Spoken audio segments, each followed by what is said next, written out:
Bien, ya tenemos entonces Z1 y Z2. Voy a representar el Z1 y el Z2 mediante sus afijos en el sistema cartesiano. Así que ya sabéis, a dibujar el eje X, el eje Y y que quede lo más proporcionado posible. Bien, pues ya lo estás viendo. Tenemos los complejos Z1 y Z2 que hemos representado con los puntos A y B. El punto A de coordenadas -2, 5, -2 más 5 y el punto B de coordenadas 2, 3 que proviene del complejo Z2 que sería 2 más 3 y. Entonces, las coordenadas X serían las partes reales y las coordenadas Y serían las partes imaginarias, ¿no?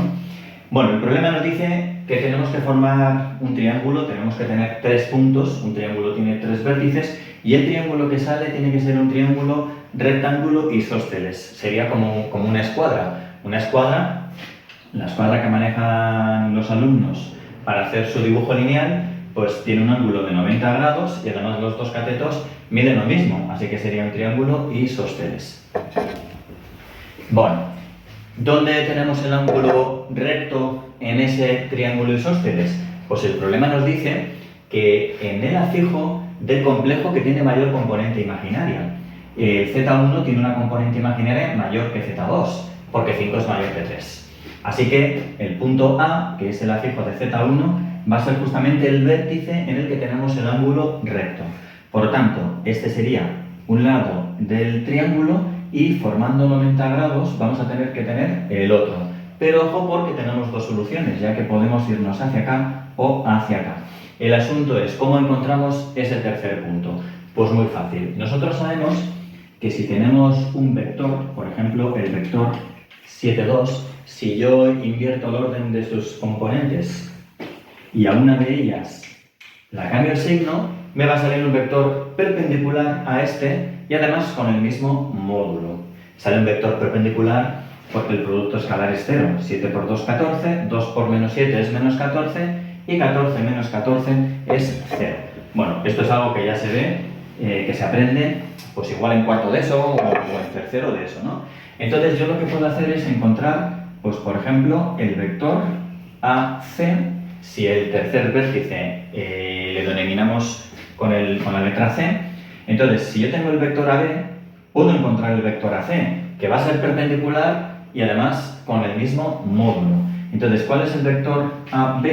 Bueno, pues el vector que va desde A hasta B sería restar las componentes de los vectores de posición de B y de A. Las coordenadas de un punto coinciden con las componentes de su vector de posición. Así que el vector de posición del punto B será 2, 3 y el vector de posición del punto A será -2, 5. Por lo tanto, las componentes del vector AB pues van a ser 2 menos -2, es decir, 4, y 3 menos 5, es decir, -2. Así que el vector que va desde A hasta B es justamente el 4 menos 2. Por lo tanto, ¿cuál va a ser este vector perpendicular? El vector AC o el vector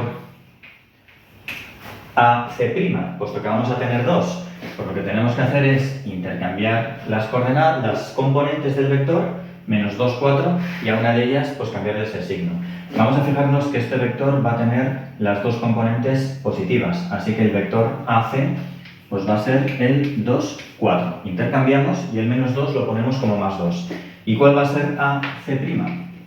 Pues AC', este va a tener las dos componentes negativas, ¿de acuerdo?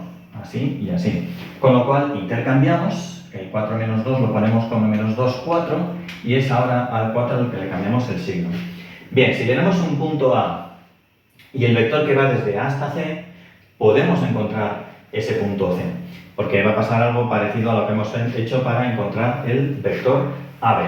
Si al vector de posición del punto A, es decir, si a OA le sumamos a C, vamos a tener el vector de posición del punto C. Y con ello encontraremos ya este punto C.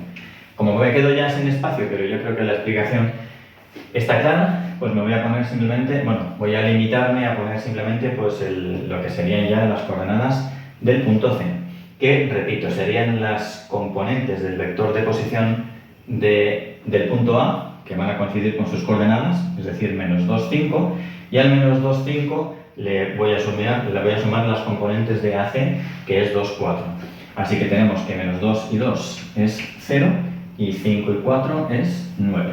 Así que ya tenemos ahí un punto que con los puntos A y B nos darían un triángulo rectángulo isósceles. Repito, el vector este que nos ha salido sería perpendicular a la B y además del mismo módulo, simplemente por intercambiar las componentes y a una de ellas cambiarles el signo. Lo mismo con el C'.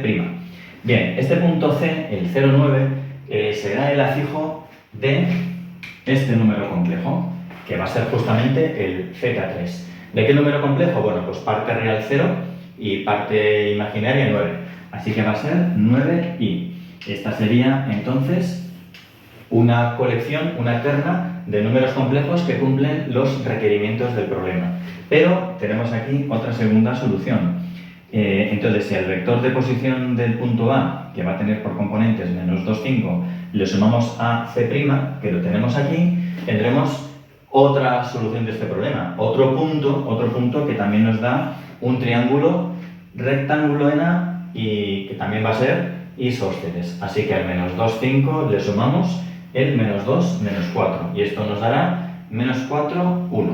Así que otra solución sería el menos 4, 1i. Es decir, menos 4 más i.